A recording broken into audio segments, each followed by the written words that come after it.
ஓம் சாய்ராம். என் அன்பு குழந்தையே,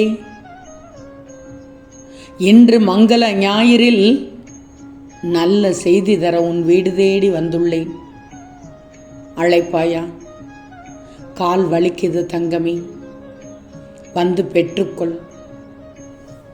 சந்தோஷமாக மகிழ்வோடு வந்து பெற்றுக்கொள். இனி உன் வாழ்க்கையில் அனைத்துமே ஆனந்தம்தான். தேவை முடிந்தவுடன் விலகும் நண்பர்கள், சொத்து இருந்தால் உறவாடும் சொந்தங்கள், பணம் இருந்தால் பாசம் காட்டும் பந்தங்கள், இவர்களுடன் இருப்பதை விட தனியாக வாழ்வது மேல். வாழ்க்கையில் எதுவுமே நிரந்தரமில்லை என்னும் போது தோல்விகளும் வெற்றிகளும் மட்டும் எப்படி நிரந்தரமாகும்? வெற்றி என்றாலும் தோல்வி என்றாலும் சமமான நிலையில் இருக்கும் மனதை கொண்டு விட்டாலே உன்னை எதுவும் பாதிக்காது. நீ பாதிக்கப்பட்டுள்ளாய், மனதால் பாதிக்கப்பட்டுள்ளாய். கவலைப்படாதே, இனி அதிலிருந்து மீண்டு வந்து விடுவாய். ஆனால் இன்று இருக்கும் இளைய தலைமுறை தோல்வி என்றால் உடனே நத்தையாய் கூட்டுக்குள் சுருண்டு ஒடுங்கி விடுகிறீர்கள். சிலர் மதிப்புமிக்க உயிரையும் மாய்த்து கொள்கிறீர்கள். இதை தவிர்க்க நல்ல நல்ல எண்ணங்களை மனதில் வளர்த்து வெற்றி தோல்வியை சமமாக மதிக்க கற்றுக்கொள்ளணும். வெற்றி என்றாலும் ஏற்றுக்கொள்ள வேண்டும், தோல்வி என்றாலும் ஏற்றுக்கொள்ள வேண்டும். உன் சொந்த பந்தங்கள் உன்னிடம் அன்பு காட்டவில்லையா? உடையும் வரை யாரையும் காயப்படுத்துவதில்லை. மனமும் கண்ணாடி போல்தான், உடையும் வரை யாரையும் காயப்படுத்துவதில்லை. நல்ல குணங்களை தகுதியாக்கி கொண்டு நான் இப்படித்தான் என்று தலை நிமிர்ந்து நிற்க பழகு. நான் இப்படித்தான், இஷ்டமென்றால் பழகு, இல்லாவிட்டால் சென்று கொண்டே இரு என்று பேசு, தப்பில்லை. அதை விட்டுட்டு ஏன் பிரிந்து சென்றார்கள், என்னை விட்டுட்டு போய்விட்டார்கள் என்று அண்டி செல்லாதே.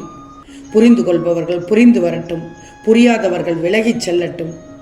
தந்தை இல்லாத போதுதான் தெரியும் உலகிலேயே எல்லா சொந்தமும் அவர் இருந்தால்தான் நிலைக்கும், இல்லாவிட்டால் நடிக்கும் என்று உனக்கு இப்போதுதான் புரிகிறது. வாழ்க்கை சொர்க்கமாவதும் நரகமாவதும் உன் எண்ணங்களை பொறுத்துத்தான் அமைகிறது. ஜெயிக்க நினைப்பவர்கள் தவிர்க்க வேண்டிய 6 விஷயங்களை சொல்கிறேன் கேள். ஆசை, கோபம், பொறாமை, தற்பெருமை, கர்வம், அதீத சந்தோஷம், இவை அனைத்தும் உள்ளவர்கள் வாழ்க்கையில் ஜெயிக்கவே முடியாது. ஆசையை விட்டுவிடு, கோபத்தை சுட்டெரித்து விடு, பொறாமையிடம் இருந்து விலகிவிடு, தற்பெருமை வேண்டவே வேண்டாம். கர்வம் மோசமான ஒன்று. அதீத சந்தோஷம் தேவையில்லை, உடம்பிற்கு ஆகாது. எதுவும் அளவோடு தான். மனிதர்களின் புத்தி 2 விஷயம்தான்.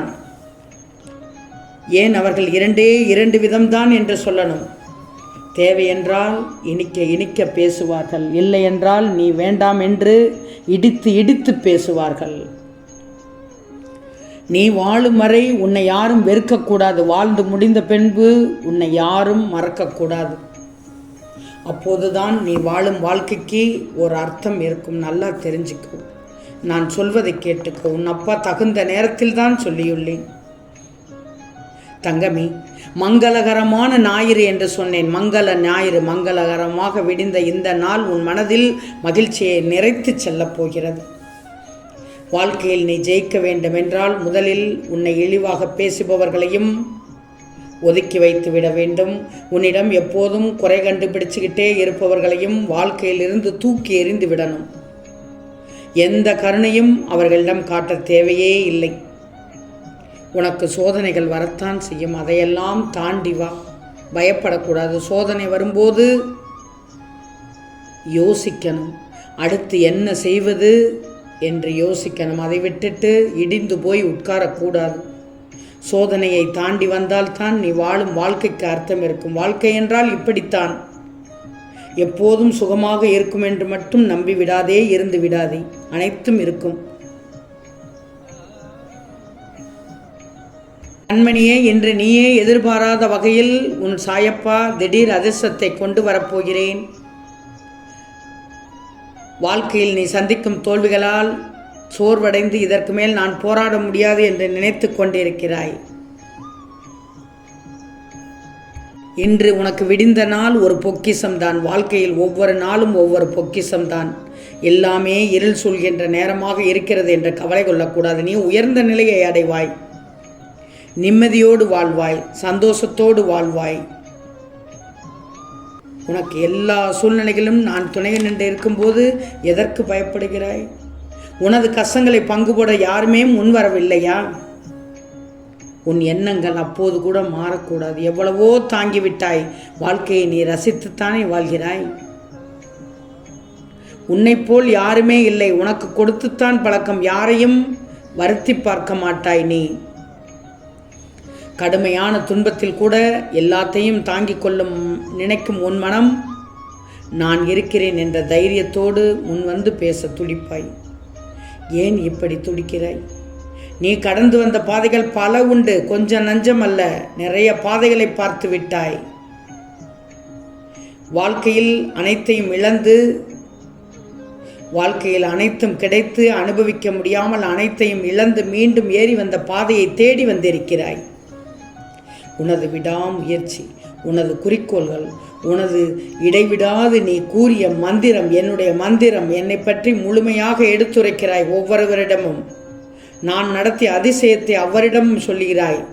இப்படியெல்லாம் நீ செய்து கொண்டிருக்கிறாய். உண்மையான பக்தி ஒன்றுதான் உன் வாழ்க்கையில் மேலே வருவதற்கான அறிகுறி.